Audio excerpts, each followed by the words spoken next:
Yeah. Clap for him. Go ahead, Phil. Another spanking right there. Poor Ranger. Didn't take it. You know I never cheated on your mother. 27 years and nothing. Look at that. Some hockey. All Nothing but net. Family issues. Family issues don't matter when you're getting your face rode. Listen. All those trips to Cincinnati. You ain't lying. Like, Memphis. Until. whoa. Hey, you fall victim once, it's all I it know takes. everybody that's listening right now heard Next thing that. you know, I'm bringing You something better home to check your your mother drawers, and bro. flowers. You better check that shit, man. You definitely ripped the leather on that seat, brother. God Catherine Lamb. She wanted me. Danny Green can eat my balls. And also, He's making more scotch one and she out of would've- f***ing 30. whacking his bag again is fucking crazy. Shout out to my dad. damn. He is really psychotic and fucking iconic. I love that guy.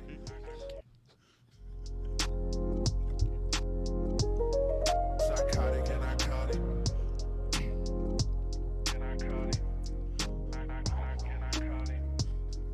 Psychotic and iconic.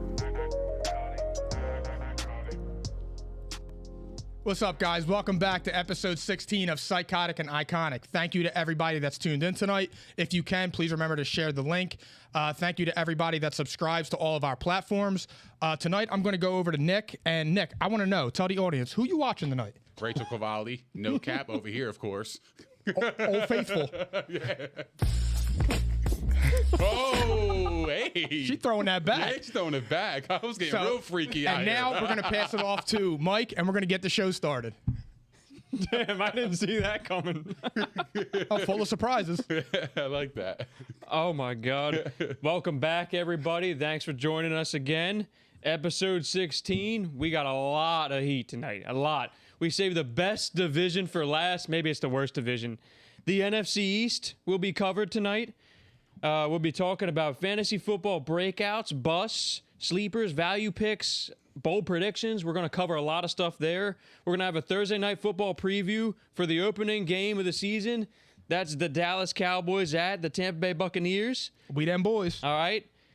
And then we got some sports card stuff.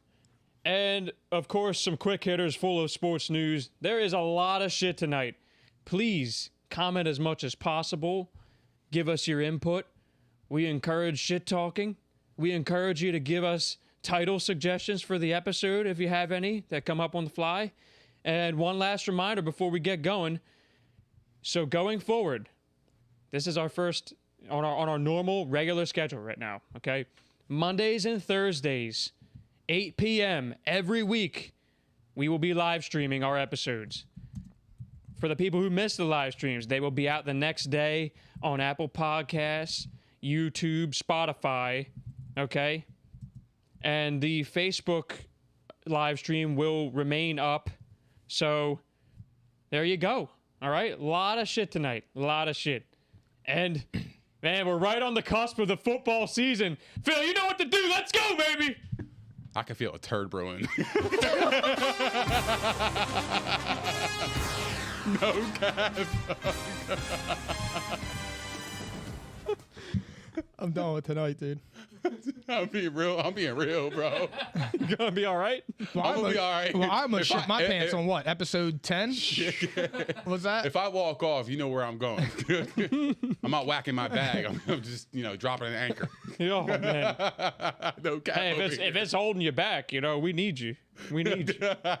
Oh, my God. All right, man, let's get straight to it, man. Let's go, man. I'm ready to pod. Oh, man. Wow. So I guess, that being said, we're going to start with fantasy football, all right?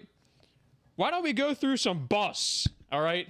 Let's talk about people who are going to disappoint us this year. Or the definition of bust in this case is going to be guys that get drafted too high and we believe they shouldn't be drafted that high, all right? That is what a bust is. I am going to pass it off to Mike first tonight.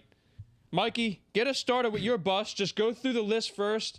I want you guys to go through your list, and then we're going to cover some of the guys that stand out the most to us, okay? Okay. Because we got a lot of stuff tonight. All right, so number one on this list, it pains me to say it, but I have Miles Sanders. I have Joe Mixon. formerly known as Mark Mixon. Shout out, Mark. Best commissioner in fantasy football history, no cat. Mark Mixon. And then number 3, Tua. Damn. Well, you can give, if you have more on your list, you can give it. Those are the only 3 I had on there. Okay. All right. Nick. All right, so Bus, I got Josh Jacobs, I got Mike Evans, and number 3, I got Miles Sanders as well. So And I you- think we're in agreement. Do you have any more than that, Nick, or no? I had Kenny Galladay and Miles Gaskin as honorable mentions, Okay. but yeah, I'm with you on him, too. I got a Kenny Galladay. list. I got a list here, but I'm not gonna cover all of them. Okay. Josh Jacobs, I'm in agreement there. Kenny Galladay, Will Fuller, Trevor Lawrence, Melvin Gordon, Adam Thielen, Juju, and Evan Engram. All right. Pains me to say Will Fuller. Everyone knows he's my boy. I have Hey, him you had a every bag year. of, you had like a whole stack of players. Damn. Oh man, disappointment. Well, here's the thing. And my honorable mention was Chris Carson. But Ooh. I'm fucking with you. See, I lit up. I was gonna say, wait a second. This guy's getting underdrafted to begin his with. head perked up. Yeah. Yeah. Well, I mean, hey, let's cover. Why don't we talk about Josh Jacobs? Nick, tell me why you got Josh Jacobs there. I don't. He's a high-profile guy. He is, but like he gets injured a lot, and I know he had a case over the offseason, so I don't know how that's going to play out during the season. I don't know. I just don't love his situation. I feel like the Raiders don't do enough on offense. I don't like the quarterback situation, so I feel like they're going to stack the box, and I just. He's good, don't get me wrong. Like he gets a lot of, yards after contact, which I like. He does score, but I'm off of him this year. There's something about it, I just don't feel comfortable selecting him this year. I'll tell you what I saw, and don't quote me on the exact stat. And they have okay? Kenyon Drake too as well. So I mean Yeah. that does cut into his, into his workload. So that does play a factor as well. Yeah, they could be the ass twins. Yeah, I exactly. will never understand for the life of me why they signed that guy. Josh Jacobs is a workhorse back. Yeah. And the proof, and this is the stat I was about to quote, which I'm not 100% sure on this, but I'm pretty damn close, okay? When he does not receive 20 carries in his career, I believe he is averaging less than 10 fantasy points per game. I can attest to that. I Yeah. had him last year, and I Okay. loved him. I thought he was going to be an RB1. So in that, there you go. that category. And it was just every week, it's a nagging injury with a hamstring, a foot, a toe, a hand. And I'm totally in agreement with that. Because it's a shame. He's really talented. He's a great player. The Las Vegas Raiders, their offensive line, they just traded everybody away too. I mean, they lost 3 notable guys. Yeah. So, I'm a little worried myself. That's the biggest name on that list. What are you guys gonna want to go over next? Kenny Galladay was another one. He's too injury prone for me. Yep. He's too injury prone, and if you're going to draft a guy that high, like you want him to be available. I mean, don't get me wrong, the talent is there, and I'm sure the audience will agree with me there. But like I said, he's just never available to be in the top 10 guys. Especially where he's getting drafted. I believe he's getting drafted in the 4th, 5th round or something.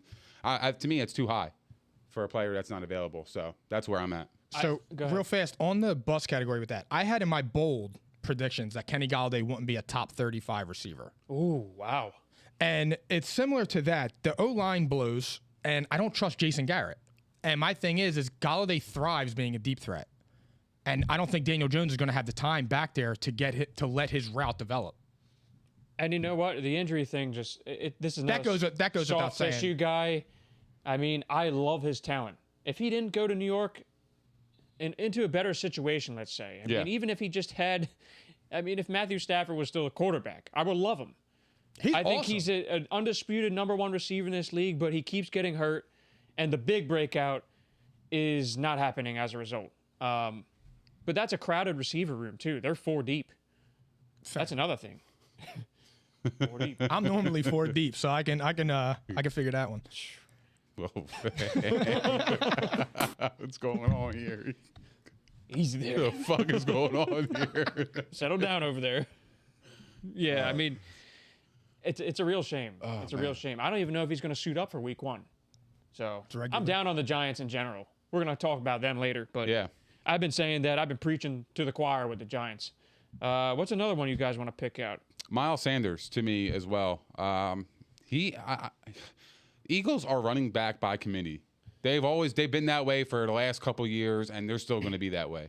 They drafted Kenneth Gainwell. He could be an X factor for the Eagles as well. I'm just off Miles Sanders. He's just not a fantasy guy for me. Even the last 2 years, he just doesn't have much appeal to me as a fantasy player. He has all the tools to be a legit running back in the NFL. Yeah. He just he doesn't get the opportunity to put it all together. Exactly right. And not for nothing, every time Boston Scott touches the ball, something good happens.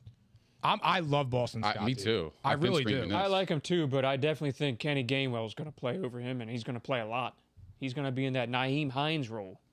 That guy could be considered a sleeper right there. I wasn't going to mention that in my little piece there, but Miles Sanders. It sucks. It's unfortunate. You can't thrive in fantasy without touches, and if he's only getting 15, which makes no sense to me, there you go. But it's a new coaching staff, so we'll have to see how he's utilized. But I do imagine they are going to rotate backs a decent amount. I kind of like where he's going. I'm not going to call him a bust because he's tending to go third round. This is a guy who was selected end of first round, early second round last year. I actually think he might be a decent value in the third round. So I didn't want to call him a bust, but I completely understand where you guys are coming from. Who else, guys? I mentioned Mike Evans. That's a pretty flashy name. Yeah, and I mentioned him because last year, look, he had 109 targets. He had 70 catches, 1,006 yards, but he had 13 touchdowns. So he was finishing in the upper echelon of wide receivers, but that was only due to his touchdown production. And do I see him getting 13 touchdowns this year? I don't. Probably not. I see that probably going to maybe 8 or 9. So and they're loaded. The Bucs are loaded. Let's call a spade a spade. They got a lot of players. They got Godwin. They got AB. They got Scotty Miller. And Brady he dishes the ball equally. And Evans ain't. Whoever's open, he's hitting. He goes by matchup. It's matchup based. Absolutely. Yeah. They pick apart whatever matchup's the best matchup. He'll throw it to the running back. He'll throw it to the tight end. And then they have 2 other good wide receivers. I just think I just think Mike Evans is probably the overall best receiver on that team. As far as everything, because not for nothing, his stats are ridiculous. 1,000 yards in his first 6, 7 seasons in the NFL. That's serious. That's not something to gloss over. He's unbelievable. He's just consistent. not a Brady. He's consistent as shit. Don't matter who's his quarterback. He's consistent. So, he's not a Brady receiver though. He's not the guy that goes in and out, weaves through traffic. That's just not. Well, his game. if you look at, I don't think it's that either, because if I bring it back to the Randy Moss era of him just throwing it up, and that's the kind of guy Mike Evans is. He stretches the field, So but I'm just down on him this year. I don't see the same production. His targets might go up, but I don't think the touchdowns will be more. So same in terms of fantasy football, I think he will be drafted too high. That's exactly it. Yeah. So he's going to be a probably bust go for me. third, Right. fourth round when he should be going, I don't know, late fourth, fifth. Right. So I have one more I want to touch on before we move on. I said Adam Thielen, and that should catch some eyes. Because he's been top 10 for a number of years in fantasy, and he was last year too. But he's been heavily touchdown dependent, especially last year. I don't have the percentage in front of me, but there's no way in hell he's going to repeat last year. And if he does, God bless him. I love his story and his talent, but I think that it's pretty clear that Justin Jefferson is the lead receiver there, and I just see touchdown regression. I just don't see how he can keep repeating this. Yeah, he had 14. Awesome, 14 touchdowns last year. That's a lot of touchdowns. So he finished top 10 again as a result. Yeah. But I just don't see it. There's a lot of good players on that team too. So right. Let's move on to some breakouts, guys. Let's talk about breakouts. And Nick, I'm going to pass it to you first. All right. Well, my number 1 is Damian Harris. Number 2 is Brandon Ayuk, and number 3 is Jerry Jeudy. Nice. Yeah, I'm high on them players this year, so I'm looking forward to their sophomore seasons. Mikey? I have Brandon Ayuk, Gus Edwards, and Darnell Mooney. Okay. And then I have Devontae Smith, Damian Harris. Love that one too. I put Clyde Edwards-Helaire because I don't really think that you can't really call him a breakout last year just because he was drafted in the first round. He had a kind of a disappointing year, okay? I put Javonte Williams in there and Kyle Pitts as well. All right? Let's break down Damian Harris, though. That's a great one to start with. Nick, go ahead. I'll be honest. I love Damian Harris. Like when I watched him last year, he didn't hesitate when he was running the football. He was hitting the holes with explosiveness. I know. Go ahead. Pause. Go ahead. Come on. Get it out now. Yeah, Get it out now. Come on. Let's go. Get it out. Go ahead. Come on. Giggle. No, but I really like him. I think he's got potential to be the top 15 PPR back this year. Well, look, despite his receiving ability in the past year, I still like him to be a top 15 back. I love that Mac Jones is the quarterback now because it reminds me of the old Patriots offense, run, and then, play action to tight ends. And they don't have the best receivers. So that's why they got 2 tight ends, for this year. And I just love what they did on the offensive line too as well. I think they'll be fine. The Trent Brown trade. Yes. That was big. That was major for them. And he's familiar with the system. So I love Damian Harris. I'm all over him. I'm right there with you. I actually had him listed as one of my value picks because I can't seem to understand for the life of me, even though he doesn't catch passes, I can't understand why he's going so low, especially given that without Cam Newton there, look at all those goal line carries that just open up. There was a lot of rushing touchdowns left on the field there. Yeah. Now that Cam Newton's gone. I mean, what do you have, like 8 or something? I don't even remember the stat. He might have had double digit. I think it was double digits. Yeah. So I mean, who's gonna? Oh yeah, there he had 12 rushing touchdowns. Sorry, I should have just looked down at my notes. 7 of which were only 1 or 2 yards out. Someone's got to put that in the end zone. It's gonna be Damian Harris. Yeah. That's who it's gonna be. It's coming. So I mean, besides the fact he's just really good. As soon as they started feeding the ball, 100 yards. I mean, I can remember he had like 300-yard games at the end of the season. Feed the man. He gets 5 yards of carry. Put the camera on Mike. Mike. All right, feed him. Feed him. He's hungry. He's hungry. All right. So who else? Did we say so?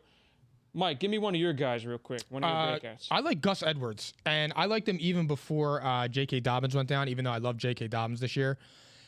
He's posted at least 700 yards and averaged at least 5 yards a carry in each of his first 3 seasons. And I feel like now is going to be his time to get really like the bulk of those carries. He's going to be getting them all. I mean, I know they worked out Le'Veon Bell and Devontae Freeman today, but they both stink. Yeah, I mean they're not going to be more than a change of pace guy. Yeah, but I think Gus Edwards is primed to have a big year. I had him last year and he did okay. He's averaging 5 yards per carry the last 2 years, I believe. But I mean, obviously in a supportive role, but the guy definitely can handle more work, I think. So that average might come down, but we'll see. But I mentioned I just said like Melvin Gordon's one of my busts, and it's not because I don't like him, but I think that Javonte Williams, who is the breakout that I'm about to talk about, is the real deal, and I think he's actually going to play right away. I think it's going to be a near 50-50 split right down the middle to start the season. One person I love too for breakouts is Darnell Mooney. Yeah, he's got the burners. He was second in targets, receptions, receiving yards, and touchdowns last year, and they lost Anthony Miller. I think once Justin Fields gets in there, probably by halftime, that's going to be. I think he's going to be really good. Maybe the second drive. Yeah, because he made that promise to Andy Dalton. Yeah, he made that promise. You get the opening drive of the season, and you're out. Yep, you're out of there. QB1. God bless. With my job on the line, I'm not putting Andy Dalton there. He's fucking trash. But I mean, Kyle Pitts, I mentioned. I'm just gonna say he's the real deal, guys. I'm not gonna go in depth about that. And CEH, post-hype sleeper, really. I mean, this is gonna probably be the best offense in the league. He can catch passes. When they did feed him the ball earlier in the season, he was great. But then he got hurt. And then he got phased out a little bit towards the end of the season, going into the playoffs. So I mean, this is a guy who went in the first round, early first round last year in drafts. I got him in one of my drafts in the 3rd round. I think that's a massive value. And he's good. So we'll see. Are you worried about his ankle injury? No, I just saw that he's going to play week 1. He's playing? I mean, do I love that he has an ankle injury? No. Right. I mean, obviously nobody loves that. So. Yeah. I mean, but he and Darrell Williams both have an ankle injury.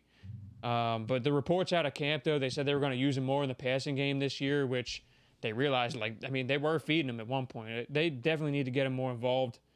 So I think they will, and the offensive line's a lot better this year. So, facts. So let's go on to sleepers, guys. I forget who I started with last segment, so I'm going to go to you, Nick. Give me your sleepers. Yeah, give me your sleepers. Let's hear it. Don't put me to sleep, though. I got Antonio Gibson. I got Antonio Brown, Raheem Mostert, Corey Davis, and Mike Williams. No cap. I have Corey Davis, Jacoby Myers, and Jerry Jeudy. Okay, and I got a pretty long list. I'm just going to throw out names, people to target, okay? Trey Sermon, A.J. Dillon, Tevin Coleman, Corey Davis, Marquez Callaway, Antonio Brown, Elijah Moore, Ryan Fitzmagic, Trey Lance, and Justin Fields. All right, who do we want to break down? Corey Davis was one I heard. I think all three of us had him, so let's start there. I think Zach Wilson's going to have a good year. I'm a believer in Zach Wilson. And Corey Davis was good last year. So, I mean, I think he's going to build off of that. I think he's the undisputed wide receiver one there. Yeah. And I just think he's going to have a good year. I think he's going to be a target monster. That's what I mean. And they're going to be throwing a lot. Yeah. That's why, I mean, I got Elijah Moore there, too. This is... So 2 Jets guys make the list. Oh, my God. What is going on with the world? I mean, I don't know if I actually really solely believe in Zach Wilson. I mean, he's had a good preseason, but he's made some throws to Corey Davis that made me like him in the preseason. Yeah. So that's exactly why I have throws him. darts. Yeah, he has a rocket arm. He's going to have his growing pains. It's more just like this team's going to be throwing a lot, I think. And they happen to have 2 really good wide receivers right there. And Jamison Crowder's out due to COVID week 1. So opportunities there. I mean, Elijah Moore, this is one of the most productive college players in recent memory. And A.J. Brown said he should be on your Rookie of the Year watch. He said he's better than A.J. Brown. A.J. Brown said that himself. He said he would bet game checks that he wins Rookie of the Year. So, I mean, I hear that. I'm like, damn, That's well, cat. A.J. Brown's pretty fucking good. That's cat. Elijah Moore's good. He's small, but... Yeah, but you got to remember, his success... Mike's smiling. Oh, Go ahead, let it out, Mike. yeah. I just get stared at every Get out time your you guys giggles. say something. he gave me the face. Giggle. Giggle. Go ahead, get out your giggles. Get out your giggles. It's fucking crazy. Anyway, but yeah, no, Corey Davis had 92 targets last year. I do like Zach Wilson as like his arm strength, but we'll see. You know what I mean? I like based on preseason, he was slinging that thing. I was like, damn. He made a couple throws, dude, like from on the sideline. Yeah. Yeah. On the opposite side of the hash mark, and it was just like, holy shit. Yeah, and Corey Davis, he can get open. So, I'm high on him this year. So, what about Trey Sermon? I didn't hear you guys say his name. I have him there because Raheem Mostert gets hurt, and he's very talented. Don't get me wrong. I love Raheem Mostert. Well, but, he's my sleeper. yeah, I mean, they're Mostert. both. I think they're both kind of going late because no one really knows how the rotation's going to shake out. I think they're both going to play a ton. This is a system that supports multiple backs and always has. I think they're both going to play a ton. I think Mostert's is gonna be RB1 Yeah. in that. Yeah, group. I mean, he should be. Yeah. He should be. He's really good. He just can't stay on the field. So good, dude. He's so fast. And I think everyone forgets that here. They're like, Trey Sermon, Trey Sermon. I'm only saying this because of where they're going in the draft. I think that you potentially could have something there. This is the same reason why I mentioned A.J. Dillon. I think that Jamal Williams had like 150 carries last year. Someone's going to get the work. Yeah. And this is with me saying I already have Aaron Jones as my number 7 back, and I think he's a stud. But A.J. Dillon's going to get some carries too. I'm just saying. Well, they all do. I mean, another every system. handcuff gets carries. But that's a lot of carries, though. That offense right there is another offense where they support multiple backs. I think it just kind of went under the radar. Because you got to understand, when teams pay their running backs, they kind of want to preserve them for the life of the contract. Mm-hmm. You know what I mean? So they're not going to run them to the ground in the first year or two. Right. That's why they have the backups. That's why they drafted Trey Sermons and stuff like that. Yeah. Well, I mean, the Niners, drafted him because Mostert's injury history. He's a beast, man. So, yeah, I mean, Mostert, if he stays healthy, he's top 10. He carried fantasy. them to the I don't Super care. Bowl. He's a top 10 fantasy back when healthy. I don't care. He is. You're not wrong. He is. You're not. And I'll stand on that hill. I don't give a fuck. I had him last year. I'm And not he gonna- was awesome. I'm not gonna fight you on that hill. He was fucking good last what year. week did he get injured last year? Was it early on? It was like, yeah, it was early. And then he came back and then he got hurt again. And then And the offensive line's healthy and good. Yeah. So, another one I want to pinpoint. I just noticed I had a third Jet on my list. Tevin Coleman's starting, guys. I mean, Michael Carter has some appeal to me. But I like Michael Carter. Tevin Coleman's actually starting and literally went undrafted in one of my drafts and went in the last 2 rounds in a 12-team draft I just did. And this is a starting running back. I don't know any starting running backs that go that late. This is your sleeper? No, I'm just saying, if you have to fill out... Listen, we ain't I doing think this, he's bro. washed. We ain't doing this, bro. Brother. We ain't mentioning Tevin Coleman on this fucking podcast, If dog. you need a starting... That ain't happening, Our dog. views are going down. Listen, this does not mean I'm vouching for him as a player. I think his days are pretty gone. Yeah, he's gone, bro. But the fact that he's starting over a couple of backs that probably are better needs to mean something. I'm just saying, end of the draft. It means they're you're not looking- ready yet. You're looking for a backup running back. There's one who's actually starting. I don't think people realize he's starting. I swear to God. I didn't even know. There you go. I thought to Michael Tevin Carter should be starting, and he's not. One other, though. Marquez Callaway, the undisputed #1 receiver in New Orleans until Michael Thomas comes back. And this is a system that has always favored the first receiver. Always. Sean Payton's going to target the hell out of this guy. Will it last the whole season? I don't know. I don't know if the preseason version was the real deal or not. But still, something to monitor, and he's going late. So I'm willing to take a flyer on him. Why not? Right? Anyone else you want to touch on? I was saving Antonio Brown for a reason. Nah, I mean, we're good. I mean, actually, I wanted to ask you guys one question. Do you have like a ride or die this year? Like, who would be your ride or die guy? Like, no matter where he is in the draft, if you have one guy that you want to make sure is on all your teams, that's maybe less than obvious. Do you have one, like, off the top of your head? I do. I'm not saying that before my draft. I don't care. Like, they can know about it. I don't give a fuck. I don't cap over Everyone here. knows mine I don't most of cap. the time. I'm honest. I'm very It's public. Damian Harris. I want Damian Harris on all my There you fucking go. leagues. I don't give a fuck. Come get him, bitch, because I'm getting him. You better be ready, yo, because I'm coming equipped. That's real shit. I'm gonna say right now, everyone should probably expect this out of me. Nick Chubb is my guy. I thought you were gonna say Chris Carson. No, but he is my other guy. But I'm just saying, like, my ride or die, I don't care where he's going. Like, as long if he's in, if I have a top 5 pick, I'm taking Nick Chubb, 4th or 5th. I would consider him 4th, but I'm not going to take him 4th. But if he's there, pick 5. I know a lot of people that I just gave advice to, and they're like, "Who should I take at pick 5?" I'm like, Nick Chubb. Nick Chubb. Bro, you Okay. playing in the toilet bowl, dog. Come on. I just got that, dude. I did too. Taken aback a little bit. No cap. over here. Listen. This man, I'm tired of the disrespect. This might be the best back in the league, and he's gonna show you this year. He missed a month. I love Nick Chubb, but dog. If I had number 5, I'm not going Nick Chubb. I don't think. Didn't you have him ranked? I did. I actually. Back? I had He's him just not 5th. number 5 overall for you. Yes. He is for me. Right. I'm talking like value wise. He's not. yeah. He's not number 5 for me. Listen, I saw some people came to me and said he made it past the top 10 picks. And I'm like, huh? I want to be in your league.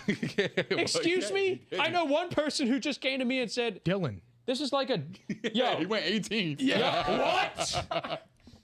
Yo. He sent me a picture of it. And I started laughing. I'm like, That's crazy. you got Nick Chubb in the 2nd round, 18th overall. I need a spot in that league. Yo, one of my friends just told me, like, it's a dynasty league, so they're allowed to trade picks. He had picks 5, 10, and 11, okay? He traded, like, mid-round picks to make it happen. He takes Devontae Adams 5th, where I was like, all right, I can deal with that. It's a PPR league. But 10 and 11, he got Chubb and Jonathan Taylor at 10 and 11. That's not bad then. People, are you sleeping? What the fuck? How are they going that late in the first round? I said, let me get a spot in your league right away. He's like, this is a 12-team league. Oh, my God. Anyway, moving on. Mike, you can hold your ride or die. We'll wait till, like, Thursday, right? I'm extremely competitive, dude. Oh, and damn, I've you- never. I'm you not didn't saying- mention it? No, because I've never Oh, made the that's playoffs in Mark's great. league, dude, and I refuse to give away any info. It makes it that much better when you do make it. So, real quick, Like, yo, I guys. told you guys all my information. I still made the playoffs. All right, I don't give a fuck. I'll say it right now. I got him in the 2nd round in my other league, and I'm getting him. I'll get him Wednesday night, 9 o'clock at my house. James Robinson. Damn. Well, that's a good way to lead off value picks. Let's just run down value picks real quick. All right. If you guys want to add, like, yo, give me 3 value picks, and if you want to give me 1 point about each one, do it. Ready, Nick? You go. Value picks, just like Pollard said, James Robinson in the 3rd round. I think he's got RB1 potential, top 10 potential. Yep. I'm going to say the second one is Logan Thomas in the 7th round. I think he could be a top 5 tight end this year. I love Fitzpatrick throwing him the ball. And Robert Anderson in round 8. I think that's a serious value pick because I think he's got big play potential and the targets are going to be there. Everyone forgets what he did last year. And Darnold's there. So that's Mike? what I'm at. Zach Ertz, I don't really know what to make of that tight end situation, but he seems to be happy that he's in Philly. He could be a steal of somebody's draft. They could have 2 top 10 tight ends. Yeah, I don't really. I won't go that far. But I would. I'm with Zach Ertz. I say they could. Whoa, two top 10 tight ends? Why can't they? We ain't doing this, bro. Yo, New England could too. New England could too. New England This is tight end we're talking about. No, New England ain't going to do that, though. That's the thing. We'll see. Number 2, I got Carson Wentz. Mm-hmm.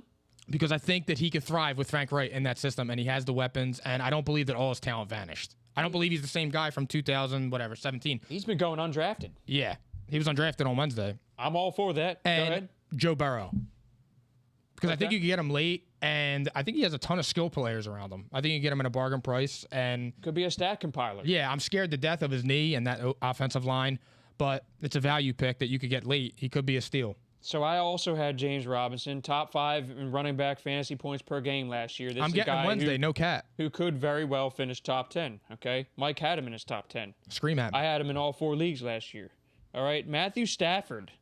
Rams were 5th in passing yards in the NFL since McVay took over in 2017. The last 2 seasons, Stafford is top 10 in fantasy points per attempt, pass yards per attempt, and passing touchdown rate. Look out for Matthew Stafford. That's going to be a passing-friendly offense, okay? Brandon Ayuk, you guys have mentioned, wide receiver 15 in fantasy points per game with 8 targets per game from week 3 on last year. He's legit, okay? He's legit. And then I made a quick note here. This doesn't mean I want to stand by this too much, but Jamar Chase, since 2009, 5 of 6 wide receivers taken top 5 in the NFL draft were top 30 wide receivers as rookies. Just pointing that out because he's very talented. Yeah, but he better be wearing Stickum. Yeah, not this dude. I knew you were going to say that. Hot hands Hanen. I thought that Mike was going to say it. But yo, Godfarf. let's go through our bold predictions. Let's try to keep this at a few minutes here. I'm going to re-mention ones that we might have, like, guys, if you have ones from previous episodes you just mentioned, go for it. But if there's any new ones and you want to break down 2 or 3 each, feel free. Bold predictions. Mike, ready to go. I have Robbie Anderson. I think he could push into the top 10 finisher wide receivers this year. He ranked 5th in 2020 with 101 first read targets. Another year with Joe Brady, and now he gets Sam Darnold. I think he has the potential to be a stud. And then I have Myles Gaskin. I think he's going to finish in the top 12 running back range. Nice. Last year, starting in week 3, he was number 7 among all backs with a 33% share of his team's opportunities, which is carries plus targets. He's a value pick too, Mike. And I got him mad late in my last He doesn't have much competition in the backfield either, and with Tua, he could lean on him. And that was your last Those are one, my right? 2, yeah. Okay. Nick? I got Go ahead. Cooper Kupp finishes as a top 5 wide receiver. Oh, I love it. You son of a gun. You took my thunder. Go ahead. Honestly, I love Cooper Kupp. He gets a ton of targets. And now they have Stafford instead of Goff. I love him this year. They have a plethora of weapons. He plays a slot role. He's awesome. Can I add to that point? Because I'm going to mention, I'll mention I actually was going to say Cooper Kupp and Robert Woods will be top 15 receivers. But Cooper Kupp specifically, I can see getting into the back end of the top 10. Yeah. Okay? And I'll tell you why. Over the past 2 seasons when throwing to the slot, Matthew Stafford ranks 8th in pass rating and 9th in yards per attempt. Matthew Stafford was also on target with 88% of his passes thrown under 10 yards last season. Lastly, Cooper Kupp, target monster, 11th among wide receivers in targets per game last season, tied for 8th in red zone target share. Stud. I get him every year. I get him every year. My little Cooper Kupp, as Matthew Berry would say. I love Cooper Kupp. Love that one, Nick. Continue on with your list. Sorry about that. And I have Antonio Gibson will outscore Saquon Barkley this year. Ooh. No cap. And I have Joe Burrow will have more passing yards than Lamar Jackson. So that's where my. That's significant too. And I already said Damian Harris was going to finish as a top 15 running back. Like this year, I mean, if you guys remember any just points from previous shows, like I definitely had mentioned some of mine in our rankings shows. I will bring it up in a second, but if you remember any right now, speak it or forever hold your peace. I just feel like this year is going to be really, really weird. I feel like we're going to see a lot of weird shit. like players you don't expect to break out are going to go crazy. And all the big names got an extra game this season too. So yeah. But here's my list, okay? Jalen Hurts, top 10 quarterback. I already said that. You guys thought I was crazy. Still think you're crazy. ESPN agrees with me. He's 10th on the rankings, okay? QB 9, 23 fantasy points per game in 4 games last season. 11.5 carries per game with 60-plus rush yards or rushing TD in all 4 games. And he had the second most rushing yards in his first 4 games. Second most in NFL history, behind only Lamar Jackson. He's a stat compiler. Doesn't mean I think he's going to be great. You're a homer, dog. No, I'm not. I'm all about the numbers, brother. All right. Nick Chubb, top 5 running back. I already said that. Chris Carson, top 10 running back. Already said that. I said A.J. Brown and Julio Jones will both be top 10 receivers. All right. I said Keenan Allen will be a top 5 receiver. I guess I must be going fucking crazy. I got a long list, right? Okay. Antonio Brown. This is what I was saving up for right here. Well, I did say, by the way, I said Tyler Higbee will be a top 10 tight end. Okay. Antonio Brown. I say all 3 Bucs receivers will be in the top 25. And I think that Antonio Brown can actually lead the group. I'm not going to outright say he will because that passing offense is going to be nuts. But I'm just saying, for the value, you could get him 4 or 5 rounds later than the other 2, maybe even 6. And he could lead the group. Here's why. Without any offseason or preseason reps with the Bucs last year, AB stepped in, averaged a 20.3% target share in 8 games last season. That's higher than Godwin and almost equal to Evans. He was also targeted on 18.9% of his snaps played, which ranks the 5th highest among all offensive skill players in the NFL. Holy shit, right? That's fucking wild. 5th highest.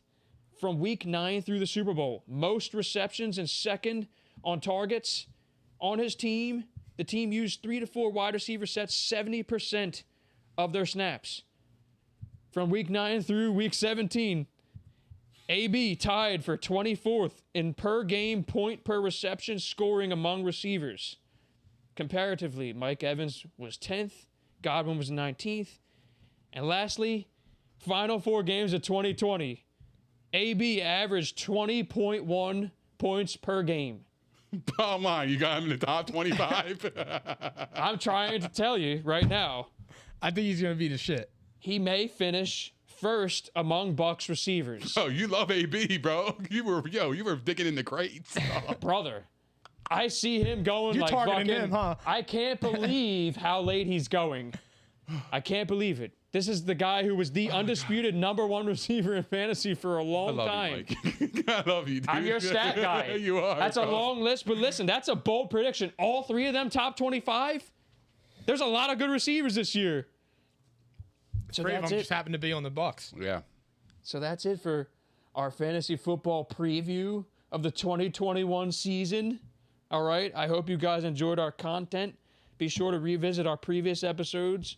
Nick, you want to give us a notification bell reminder? Yeah, so for everybody listening out there, please don't forget to like, subscribe, and hit the notification bell. Also, give us a follow on Instagram, Twitter, and Facebook. And for everybody that's listening out there right now on the live stream, if you could please share this live right now, we would greatly appreciate it. Thank you. That was beautiful. It was great. Very robotic. I love your voice. It is. What? Who said what? Huh? Sorry. Move on. Oh, Balls, fam. Phil? You got the affection you were needing. I mean, I listened closely to what he said before the show. I need affection. That's real shit, dog. I'm here for it. I'm not gonna trying to compliment my boy. I'm not gonna Phil, Okay, yeah, move on, dude. Come on. Yeah. Well, let's just move on before we get off topic because we start talking about affection over here. We got a fucking sports podcast we're running.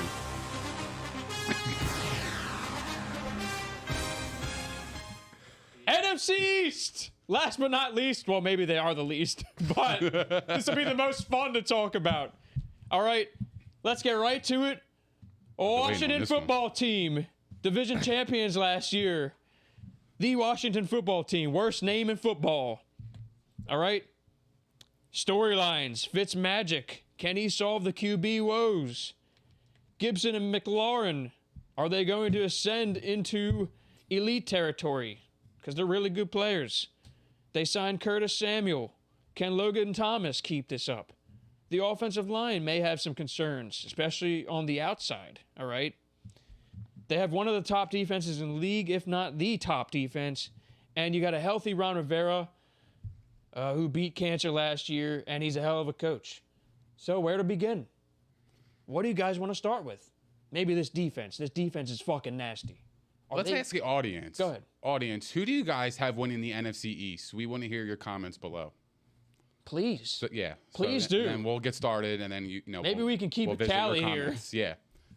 We want to hear it though. So we're breaking down Washington. Yeah, their defense. Let's start with the defense because they're fucking nasty. They're top 5, and that's just the bottom line. They're loaded on defense. You might be selling them short. They might be in the 3. They might be top 3. I'm just saying they're- top 5. I mean, top 5 is still fucking good. Yeah, that's real. I mean, you got the amazing. Bucks. You got there's other defenses out there, the Ravens. So they might have one of the best front sevens in the entire league. Maybe one of the best defensive lines. I mean, they're just loaded. Mm-hmm. They're loaded. They're coached by a defensive mind. Mm-hmm. I expect it'll be the same this year, right? Mm-hmm. You guys feel the same? I do. They could be better. Again, it's all about off season. Like last year, they had no off season to do this. And Chase Young could be the defensive player of the year. Yeah. That's how good he is. I hate saying it. I'll be He's honest a with you. terror. I'll be honest with you. I don't care who's quarterbacking this team. I don't. It could be Fitzpatrick or it could be Heineke. I feel pretty good about either or. Well, listen. I think I know where we're going with our picks tonight. I'm not going to say what. No, that's not true. I'm not going to say what, but I just want to remind you guys before we get too deep into it, we will discuss our division winners and any other playoff teams in this division after we talk about all 4 teams. I should have clarified that in the beginning. I just wanted to say that just in case something slipped out, okay? Anyway, I think we got to talk about the offense because obviously that's a bigger question mark of the two. Is Fitzmagic the guy?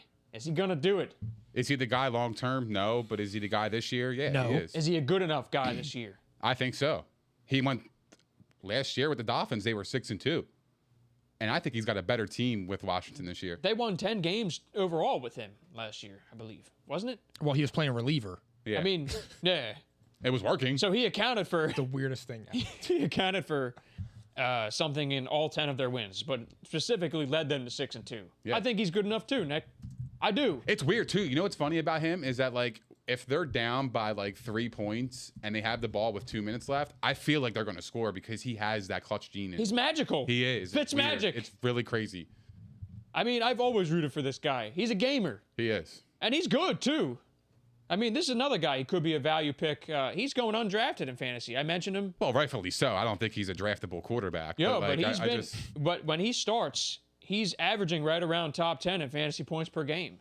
So that's a fair note. I mean, last year included. I believe he was actually number 10 in fantasy points per game in his starts. If not, he was 11. He was Yeah, right I'm there. not really a Fitzpatrick guy. I think he's an awesome dude. I would love to play for him. Like I feel like his team rallies around him, but I'm out on him like being anything special to be honest. sorry to hear that, man. Yeah, bro. I don't. I really am, He's dude. been on 400 teams. So what? There's a reason. So what? There's a reason. They bro. should. What's the reason? You They think he's should ass? let him You think take he's the ass? reins. He's more ass than good. No, I don't think so, bro. I think you wilding Yeah, out. I think nobody- you wild disrespectful. Then why bro. hasn't he You're been on a sleeping on consistent team? Fitzmagic. I'm tossing and turning too. He's Why- better than Tua. He could be actually leading the Dolphins, but the Dolphins drafted him. And I can't understand. I don't know why they took him out last It's year. dumb. That was the They best were he's cooking. played since probably his rookie season. Exactly. They would've And now made he the has a good playoffs. team around him. I think he's going to be really good. Look, he takes chances. He's a gunslinger. That's what he does. But he's able to do that with this team because of their defense. I don't know. And if they bro. could score 24 points a game, look out. Look the fuck out. That's That's a lot. Though. scary. Can he produce that over a 17-game season? No, I don't believe he Well, can. my concern Well, is that we're going to find out. well, like he's sometimes been a We'll see roller what's about coaster. to happen next, okay? He's not always. he's not always been like a consistent player. Let's put it that way. But also, I don't know if he'll be able to stay healthy all 17 games. And the offensive line is a concern for me. Like, after Brandon Scherf, I am not too fond of this line. I mean, I think Chase Roulier is good at center, but the tackles concern me a little bit. That might be the one thing that concerns me about this offense, because if you can't keep him healthy, well, I don't think that Taylor Heineke is going to be able to give you more than a few games. And I like what he did in that playoff game, but I mean, like I said, like this is a wide open division. You can't afford to lose games. So there's that. Their schedule is hard as fuck, too. Their schedule is difficult. They're fucking brutal. But Antonio Gibson, we all have said, like, he could be a top 10 back in fantasy. He's the real deal, right? We all agree on that. Yeah, I like Gibson a lot. I think he's really good, man. I really do. I mean, I think Scary Terry McLaurin, Terry. yeah, he's the same thing. Easy. Scary fucking. Scary I mean- fucking. I love scary fucking. And they added Curtis Samuel, Curtis Samuel's good, man. your boy Logan. Yeah, Logan Thompson. They have the potential to They be got really the good. skill talent. So it's about the offensive line and Ken Fitzmagic do They're it gonna be good. for long enough. We'll see. They're gonna be Just good. like you said, we'll see. They got a tough schedule, but they're gonna be. It's they're kind gonna be of, in the you know fight, what it man. feels like to If me? they're not good, it's because of Fitzpatrick. Maybe. It kind of But feels if like they're good, it's not only because of Fitzpatrick. it feels so similar to the Steelers to me. It's like they have a capable quarterback. They have amazing skill Oh talent. no! What? It feels similar. They both have top 5 defenses, undisputed, right? They both have a hard schedule. They both have capable quarterbacks at this stage. Ben Roethlisberger and Fitzpatrick are not Did I say that they're in the same fucking ballpark? saying they're capable. Yes, because Big Ben was not good last year. Would I rather have Big Ben than Fitzmagic? Of course. Come on, I Mike. hope It's so. context All right, here. Okay, all right. Bro, it's context. Just saying. They were both kind of, I mean, honestly, the better player last year was Fitzmagic. He played better last year. He got benched for Tua, and Ben Roethlisberger was 12-4. It was not justified. Nah, Mike. Ben was you not tripping, good. Bro. You tripping, dude. Big Ben Ben had better a year. bad year last year. Who? He won I 12. take Ben 11 times out of 10 over Fitzmagic. That's unquestionable. Oh, all right. I was just saying, I was you worried, have. bro. Listen, context is key. I just said you got 2 top 5 defenses, you got skill position talent, and you still have capable quarterbacks, but they don't have offensive lines. That's exactly what I'm trying to say. Behind a terrible offensive line, don't- I'm taking Ben. Well, I'm taking Ben. unquestionably, if you didn't, you're on coke. Come on, Mike. We're not even going to talk about this. I'm shutting it down. I avoided I'm the coke shutting it grain and down. went with Sprite instead. I'm shutting that down right now. I'm shutting that shit down. I'm not gonna let you do that to me. No way. No fucking way. You're mad about last week. All right. I'm not gonna let you do that to me. No. It's fucking crazy. No, see, he's mentioned my words right there. That's fucking crazy. He said they're capable. They are still capable to play at a high level. Ben is It's more than 2 capable. old-ass quarterbacks playing behind a terrible offensive line. That's all. It's a comparison. My turn. Bro, you're crazy. All right, We're man. moving Let's move on, man. This shit is crazy out He's here. still mad about last week. That's what it is. I won last week. Dallas Cowboys. We're not even going into that. Dallas Cowboys. All right. As Pops would say, Dak Prescott. Papa Basillo. Dak Prescott. Can he stay healthy? Is something wrong with his shoulder? All right. Can the O-line stay healthy? They've been hurt. They're already missing Zach Martin and maybe even Lyle Collins for Thursday. We'll be talking about that shortly.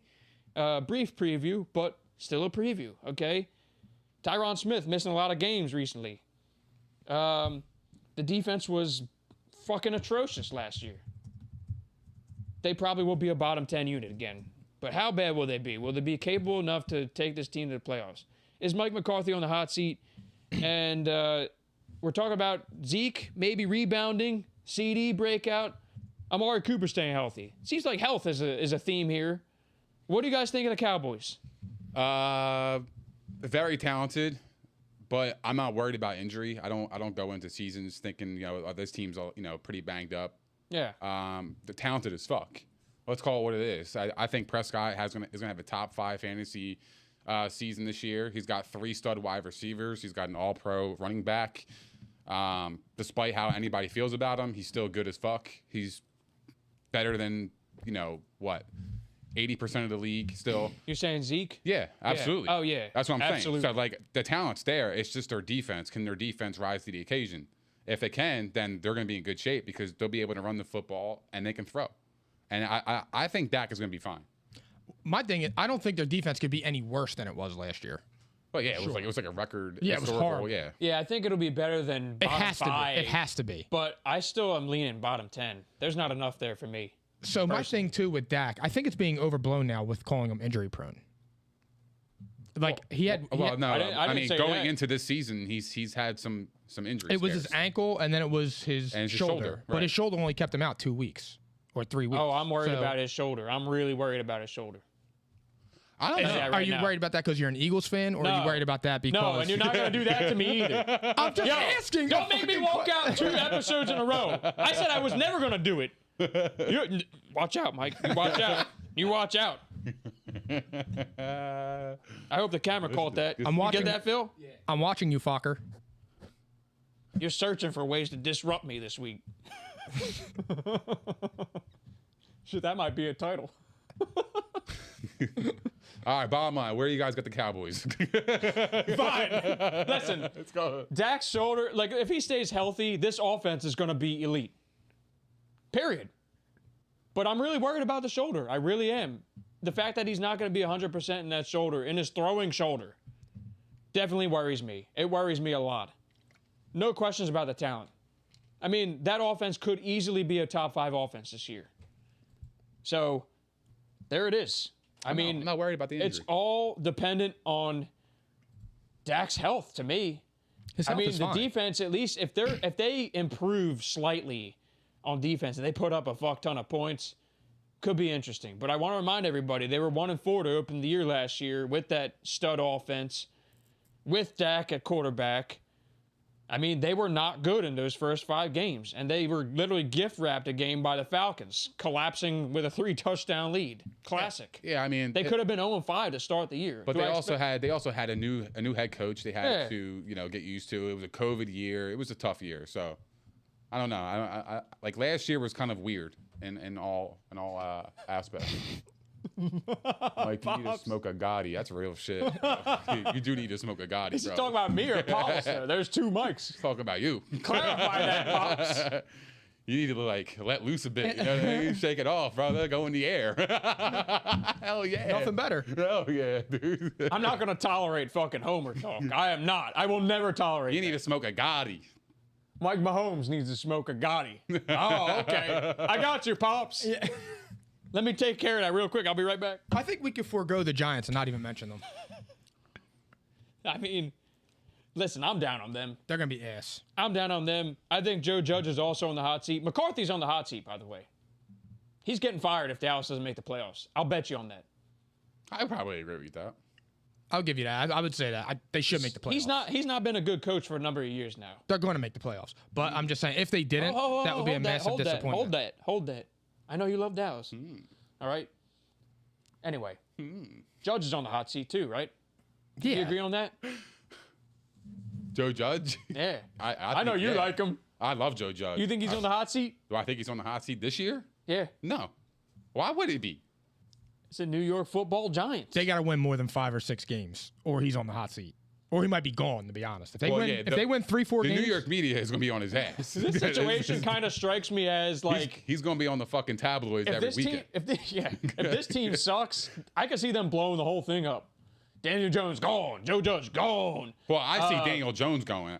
I like Judge. He brings discipline. Like I like him, man. I like his tenacity. I fucking love that guy. I don't give a fuck, man. I do. I fuck with him, yo. I think they'll don't be care what chewing him none of you out. fucking say. I fuck with him, yo. Shout out Joe Judge. Good for you. Hell yeah, yo. I'll pray for you tonight. I play for his ass. I play for him, dude. Straight up. I would. Do you guys think Daniel Jones is the franchise quarterback, or you No. think he's shot after this year? He's done. Done. Me too. bye-bye. He's done, Yeah, fam. see ya. Peace out. Don't let the door hit you in the ass. Actually, I hope he remains here for another 5 years. That ain't gonna happen. It ain't gonna happen. He'll be gone. All right. We already talked about Kenny Galladay, Evan Engram. Nah, Always hurt. I'm good. They got Kyle Rudolph, who I expect to be playing more. Honestly, at this point, they got a love lot of that. skill talent though. This team, they do. They got Saquon, who's coming back. They got Corey Clement. I almost just mentioned as talent. Sorry, I'm looking at my notes. I'm like, eh. They got Devontae Booker and Corey Clement behind Saquon. So if something happens to Saquon, they're fucked. The usual. Okay. Regular. They got Sterling Shepard, Darius Slayton, Kadarius Toney was their first rounder. Can't understand why they took him there, given all their other needs. I mean, do you guys see any more fantasy relevance there? You know what's funny? Like last year, I loved Darius Slayton. He was my breakout. He's last year. Daniel Jones' guy. I know. He could play. He's just boom or bust, and He's most boom of the or time it's bust. Yeah, exactly. But when he booms, he booms. Oh, man. Booming. Yeah, but I'm going to point out one thing about this team that I loved. They might have the best secondary in the division. I mean, they signed Logan Ryan and Adoree Jackson in addition to James Bradbury, and they already have what's his name? They just wanted their money. Brill Peppers. They just wanted their bro. money. They got a great secondary. Oh, bro, this ain't 2016 anymore, bro. Like, Logan Ryan's a safety. I love that. He's good, but like, Logan's graded out really well the last few years, and I'm not defending him because he went to Eastern or anything. Fuck Eastern. Just kidding. But he's Super Bowl champion. I do like him, but like he's past his prime. I mean, let's call it. I think Corey Clement's on the Cowboys, by the way. Huh? Since when? I don't know, but he's right. I just Googled it. Did he get My cut? brother said that, and I looked it up. Did he get 5 cut or days something? ago. 5 days So ago. he must have not made the cut. That's how good the Giants are going to be. Damn! What a fall from grace So from the let's- Super Bowl hero. Let's move on now. Yeah, I think that's enough. That's enough But their for that. secondary is really good. I'm just pointing that out. Logan Ryan was meant to play safety right now. Like, that's a good fit for him. He's not even on the right team. Yo, that's crazy. That just happened in the last few days then. I didn't know that. I See, didn't this know is what that. happens when you draft like your show 4 shows in advance and Yeah, boom, shout he's out to gone. Rob for that. Dude, I didn't Appreciate even that. know Yeah, thanks, that. Rob. Corey That's Clement's so- washed. That's what so we know. Funny, dude. All right, so fuck that. The Giants suck. Some people think that they're good. Carry the hell on. Phil, give me something here. You know what to do. Do I think so. Phil, check this out. Phil. Yeah, you're not a homer, though. You're not a homer, The though. converted Dallas Go fan. ahead, do it. You gotta do it. I ain't doing that, brother. That was for you, Mike. You look like angels in the outfield. We'll be talking a lot of Eagles on this show. We had to get that sound effect. That was for you, Mike. I'm trying to reel you back in, man. You need some happiness with this team. So I hope they're good for your sake. We'll see. We got a lot of headlines with this team. Jalen Hurts, is he a franchise QB? Sirianni, can he coach? They got a lot of speed at wide receiver. I mean, the group might have improved. Devontae Smith is there. Quez Watkins is starting. You got the O-line was a major issue last year. Major. They were down to like 4 stringers on O-line. But when healthy, look out. All right?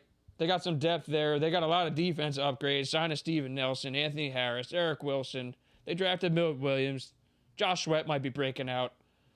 I mean, other than that, guys, like, give me your thoughts here.